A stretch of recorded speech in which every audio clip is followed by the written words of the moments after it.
On August 21, 2013, chemical weapons were used in the Syrian conflict yet again. Western powers, the US and France in particular, didn't hesitate for a moment to take advantage of the tragedy, decrying it as a crime against humanity and using it as a springboard to announce their preparations for military strikes against the Syrian government. Make no mistake, this was a crime against humanity. But the gas was not used by the Syrian government. It was used by the NATO-backed rebels. In this video, we're going to show you definitive evidence to support this claim. And we're going to explain the US and NATO's motive for committing such an atrocity. The leaked documents that we're going to be presenting are available for you to download yourself. You'll find a link in the description to that download, and you'll also find links to the mainstream articles we use in our research. Now, in order to really understand this event, we need to look at it in context. The United States has had Syria and Iran in their crosshairs for a long time. The plans for these wars have been in the works for over a decade. About 10 days after 9/11, I went through the Pentagon and I saw Secretary Rumsfeld and Deputy Secretary Wolfowitz. I went downstairs just to say hello to some of the people on the Joint Staff who used to work for me, and one of the generals called me and he said, "Sir, you got to come in. You got to come in and talk to me a second." I said, "Well, you're too busy." He said, "No." He says, "We've made the decision. We're going to war with Iraq." This was on or about the 20th of September. I said, "We're going to war with Iraq. Why?" He said, "I don't know." He said, "I guess they don't know what else to do." So I said, "Well, did they find some information connecting Saddam to Al-Qaeda?" He said, No. He says, "There's nothing new that way. They just made the decision to go to war with Iraq." He said, "I guess it's like we don't know what to do about terrorists, but we've got a good military and we can take down governments." And he said, "I guess if the only tool you have is a hammer, every problem has to look like a nail." So I came back to see him a few weeks later, and by that time we were bombing in Afghanistan. I said, "Are we still going to war with Iraq?" And he said, "Oh, it's worse than that." He said, he reached over on his desk, he picked up a piece of paper, and he said, I just got this down from upstairs," meaning the Secretary of Defense's office today, and he said, "This is a memo that describes how we're going to take out 7 countries in 5 years, starting with Iraq and then Syria, Lebanon, Libya, Somalia, Sudan, and finishing off Iran." The US government doesn't like to present its wars as empire building. They prefer to paint themselves as defenders of democracy and human rights. To accomplish this little public relations sleight of hand, they've proven time and time again that they're willing to flat out make stuff up. And they're willing to kill thousands of people to advance their political objectives. We saw a blatant example of this in the Iraq War, where they tried accusing Saddam of still harboring the chemical weapons that the US had provided him in his war against Iran. Even back in the 80s, the US was trying to take out the Iranians. They didn't like the fact that their puppet, the Shah, had been ousted in 1979. And as Wesley Clark pointed out, the end game is still Iran. For a long time, they tried going after Iran directly by accusing them of building nuclear weapons. But this line of worn-out propaganda fell apart when elements within the CIA and Assad came forward stating that there was no evidence that Iran even intended to build such a weapon. You can only cry wolf so many times before people start rolling their eyes. So these chicken hawk neocons switched their strategy and decided to go after Syria to get to Iran. They know that Syria and Iran have a mutual defense agreement, and if NATO forces enter Syria, Iran will be drawn into the fight. Rather than attacking Syria directly, the US and NATO have been running a proxy war by arming and funding the Syrian rebels, also known as the FSA, funneling these resources through their allies in the region. To obscure the source of this support, Qatar has been used to purchase the weapons from countries like Sudan, then route them to Syria via Turkey. Qatar is a close military ally of the US.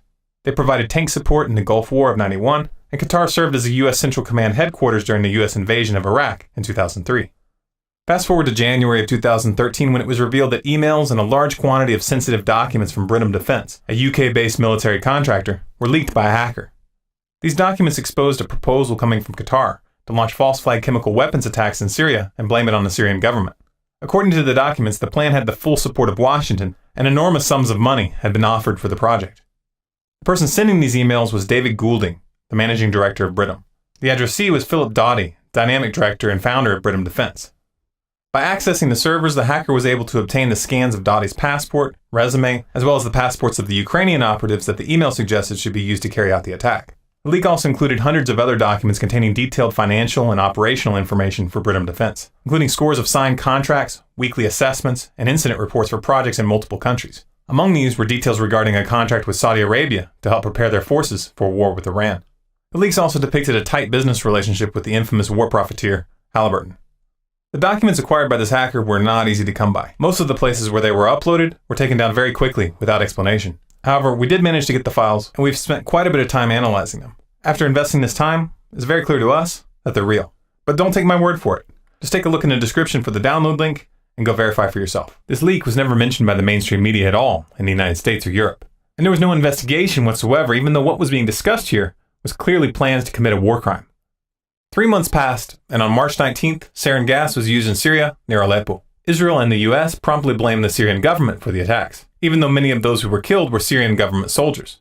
Obama began talking about the event as a red line that had been crossed, and the warmongers began their saber-rattling in earnest. However, the UN insisted on investigating the issue themselves, and on May 6, 2013, UN investigator Carla Del Ponte went public stating that evidence from their investigation indicated that it was the Syrian rebels who had used the sarin gas, and that there was no indication that the Syrian government had launched any chemical attacks whatsoever. Russia's UN ambassador Vitaly Churkin agreed with Del Ponte after Russian experts visited the location where the projectile struck and took their own samples of the material from the site. Those samples were then analyzed at a Russian laboratory certified by the Organization for the Prohibition of Chemical Weapons. According to the lab results, they found that the presence of hexogen, utilized as an opening charge, and which is not used in standard chemical munitions, pointed to the attack being launched by the rebels. Rather than cover this development, the mainstream media did what they always do when they don't want the public to look at something. They simply changed the subject. Now, of course, the fact that the US-backed rebels had attempted to frame the Syrian government in order to build support for a NATO invasion would be bad enough.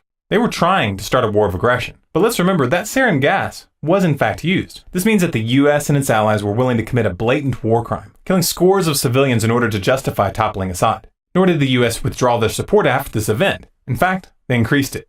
In July, the US began openly discussing, quote, kinetic strikes against Syria, as if their lies hadn't been exposed. This, of course, brings us to the attack on August 21st, 2013, where they attempted once again to frame the Syrian government for the use of sarin gas, and once again, they got caught. The first wave of media coverage tried to pin the attack on the Syrian government, and the US and France instantly came out condemning Assad. By August 24th, the Pentagon had already announced plans for missile strikes. But even as they did, their story was already falling apart. The Syrian army came forward that same day with footage to back up their report that they had uncovered a massive chemical weapons cache in rebel tunnels in the Damascus suburb of Jobar. This is the exact neighborhood where the chemical attack took place. The Syrian government's version of events is backed up by several key bits of evidence. 1. On May 31st, 2013, security forces in Turkey found a 2-kilogram cylinder filled with sarin gas after searching the homes of Syrian militants. 2. On July 7th, the Syrian army went public about a chemical lab that they had found belonging to the rebels in the city of Banias. And 3. We already have these documents clearly showing that the US was backing a plan to frame the Syrian government with chemical weapons. All of this clearly shows that the rebels had the means and the intent. However, the most obvious variable in this equation is motive. The only parties that benefit from launching this attack are the Syrian rebels, the US, and its NATO allies. The Syrian government knows full well that the US and NATO have been looking for any excuse to invade. The last thing that they want to do is hand them that excuse. The rebels, on the other hand, have already been caught committing brutal atrocities, and they've already been caught creating fake video of civilian casualties. The clip you're watching right now is one of the most famous examples. This chemical attack, launched on August 21st, fits with their previous pattern.